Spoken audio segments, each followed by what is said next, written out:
Tem informação chegando lá da Rússia. Você vê imagens do presidente russo Vladimir Putin próximo a num aeroporto, próximo a um avião, porque os prisioneiros que foram negociados entre Rússia e Estados Unidos estão chegando agora à capital russa. O governo americano e a Rússia fizeram hoje uma troca histórica de 24 prisioneiros. 16 pessoas estão a caminho do Ocidente e 8 estão prestes a desembarcar agora na Rússia e vão, como a gente está vendo nas imagens, vão ser recebidos pessoalmente pelo líder russo Vladimir Putin. Esse acordo inclui a soltura de um ex-fuzileiro naval americano e do jornalista do Wall Street Journal. A gente vê agora a imagem dos primeiros passageiros desse avião desembarcando na Rússia e sendo recebidos pelo presidente russo Vladimir Putin. Os prisioneiros que estavam, prisioneiros russos, né, que estavam, pessoas russas que estavam em poder de autoridades americanas e que foram negociadas pela libertação do jornalista do Wall Street Journal e do ex-fuzileiro naval. Essa que é uma negociação histórica, como a gente estava tratando aqui neste momento. Por isso a gente faz essa rápida interrupção, imagens ao vivo de Moscou com a libertação, com a chegada agora de russos que estavam presos no Ocidente, desembarcando. Inclusive a gente vê não só homens, vê agora uma mulher descendo com crianças também, provavelmente familiares ali, e Vladimir Putin faz desse um momento, claro,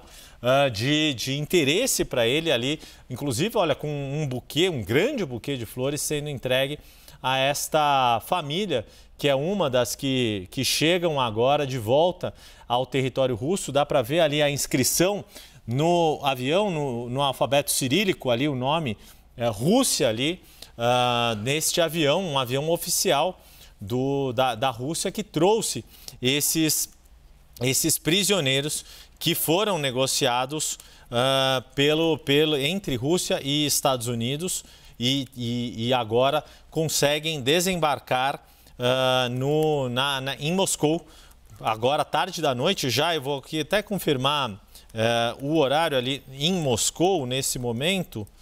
A diferença de horário já são 10 horas e 22 minutos, são 6 horas de diferença do nosso fuso horário aqui no Brasil para o horário da Rússia, 3 horas em relação ao horário de Greenwich. E aí, depois de entregar esses buquês de flores a esta família, Vladimir Putin andando, inclusive com um tapete vermelho ali, levando esses prisioneiros que foram libertados agora, um acordo bastante surpreendente. E lembrando que a condenação do jornalista americano, o repórter do Wall Street Journal, Evan Gershkovich, havia ocorrido poucos dias atrás, poucas semanas atrás. Ele já estava preso há mais de ano, mas a decisão propriamente dita de condenação do jornalista foi mais recente. Esse é o maior acordo de troca de prisioneiros entre a Rússia e países do Ocidente, para a gente ter uma noção, desde a Guerra Fria, desde o fim da Guerra Fria. Por isso é um momento tão histórico e por isso que a gente está com essas imagens ao vivo de Moscou. Se não me engano, ali estava tentando ver quem que é ali no saguão, parecia... Não, mas não é. Achei que era o chanceler russo, mas o próprio presidente russo, Vladimir Putin, é quem está aí agora recebendo esses prisioneiros que foram libertados por autoridades do Ocidente e fazendo ali uma espécie de pronunciamento ou uma fala ali, claro, celebrando a libertação desses prisioneiros que foram trocados por um veterano da Marinha Americana, um ex-fuzileiro naval, Paul Whelan, e também o jornalista Evan Gershkovich, que foi preso logo no início da guerra na Ucrânia. Esses presos russos estavam detidos não só nos Estados Unidos, mas também na Noruega, na Eslovênia, na Polônia e na Alemanha. E há uma série, né, são várias pessoas, muitas delas suspeitas de vínculos com a inteligência russa. A acusação que a Rússia fez, inclusive, ao jornalista, a condenação dele seria disso. Seria também de que atuaria como se fosse um espião russo, Débora Bergamasco. É isso, Yuri. A gente está acompanhando, então, como você trazia para a gente, imagens ao vivo lá de Moscou, desse momento histórico. E eu já chamo aqui para conversar e trazer mais informações a Mariana Jangiacomo, nossa correspondente nos Estados Unidos. Por quê? Porque os Estados Unidos participaram, né, dessa troca histórica com a Rússia de prisioneiros, a maior desde a Guerra Fria. Mariana Jangiacomo, boa tarde para você. Qual o significado dessa troca e como está a repercussão sobre esse episódio histórico aí nos Estados Unidos? Boa tarde. Oi, Débora, Yuri, boa tarde a todos. Realmente é uma troca histórica, a maior do tipo desde a Guerra Fria, e é histórica por vários motivos, né?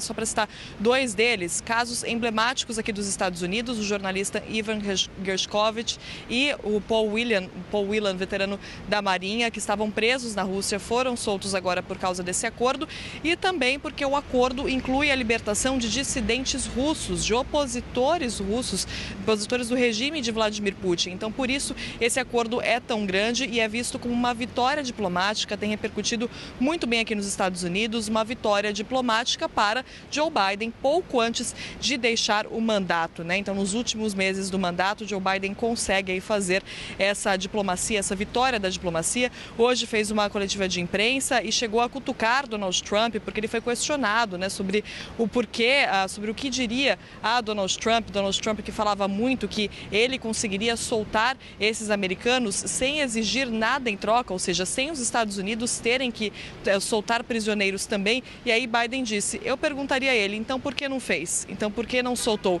esses americanos? Então é um dia de vitória ali para Joe Biden na questão da diplomacia, e isso sem um contato entre Joe Biden e Vladimir Putin. Biden disse que não falou com Putin esse tempo todo e que não precisa falar com o presidente russo. Então a gente vê agora as imagens, né, da chegada desses detidos na Rússia e também os americanos que estavam na Rússia vindo aqui para os Estados Unidos. Como eu disse, os casos mais emblemáticos são do jornalista do Wall Street Journal, Ivan Gershkovich, e do veterano da Marinha, Paul Whelan. Ivan Gershkovich estava preso desde março de 2023, foi o primeiro jornalista preso acusado de espionagem na Rússia desde a Guerra Fria.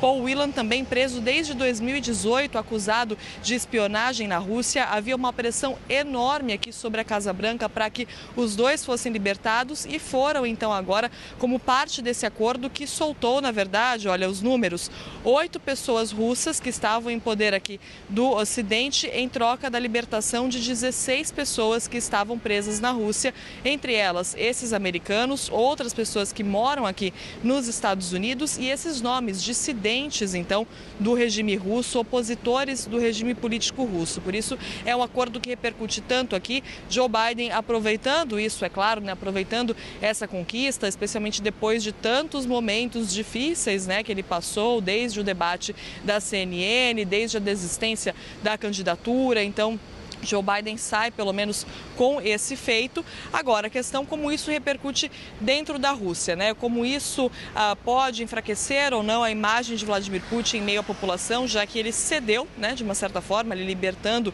essas figuras tão importantes para os Estados Unidos, mas isso é histórico. E, inclusive, esse tipo de acordo hoje repercute muito bem, né, visto como uma vitória da diplomacia, por causa principalmente dessas duas figuras, o Paul Whelan e o Ivan Gershkovich. Mas há críticos também, há quem critique esse tipo de acordo porque diz que, na verdade, isso motiva a Rússia a fazer esse tipo de coisa, a prender pessoas sabendo que vai conseguir, então, a soltura de nomes russos presos no Ocidente por meio desses acordos. Então, há críticos também a esse tipo de negociação, que acham que os Estados Unidos não deveriam negociar com a Rússia dessa forma, não deveriam soltar ninguém, na verdade, para ter esses americanos em troca, né? Que é o tipo de pensamento de Donald Trump, que falava que ele conseguiria soltar os americanos sem ter que libertar ninguém em troca. Mas, de forma geral, é um acordo que repercute, sim, de forma positiva por ter esses dissidentes russos também no meio e por ser o maior desde a época da Guerra Fria. E, claro, né, tudo em ano eleitoral acaba ganhando um peso político diferente, especialmente nesse ano eleitoral, com tantas reviravoltas nesse cenário tão inédito assim, né, de um presidente que desistiu da reeleição. Débora e Yuri. Mariana, deixa eu aproveitar e fazer mais uma pergunta para você, porque você trouxe em detalhes, né, a repercussão em relação a esse feito do presidente democrata Joe Biden, mas eu gostaria de saber de você, você também trouxe o posicionamento histórico de Trump em relação a essa questão, a esse episódio, mas especificamente após este feito, os republicanos, os trumpistas, eles estão se manifestando ou estão silentes por enquanto? Mari, não sei se você tem essa apuração.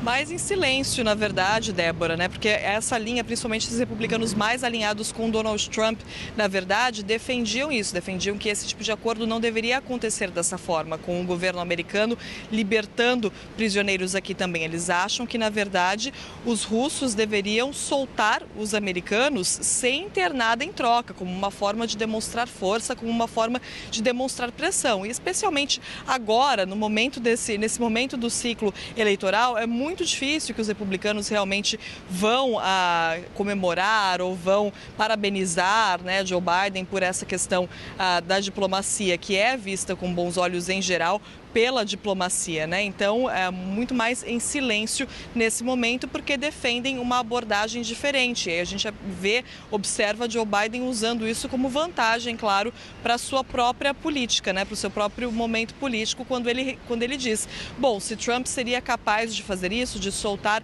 essas pessoas sem precisar de um acordo, então por que ele não o fez? Joe Biden também disse que esse foi um trabalho intermediado por vários países aliados e aí deu mais uma cutucada em Donald Trump, dizendo, para quem acha que a gente não tem que ter aliados, olha aí a importância de se ter aliados, né? Então aí cutucando Donald Trump por questões de política externa, lembrando também que Trump faz a mesma coisa, mas usa outros assuntos para criticar Joe Biden, né? Trump diz que se ele fosse presidente, o mundo não teria as guerras na faixa de Gaza, não teria a invasão da Ucrânia, então os dois fazem isso, né? Biden ataca Trump, Trump ataca Biden com essas questões de política externa, com questões de guerra. E agora, dessa vez, não foi diferente. Mas Joe Biden aproveita, assim, esse momento que está repercutindo muito bem, enquanto os republicanos ficam em silêncio. Débora e Yuri.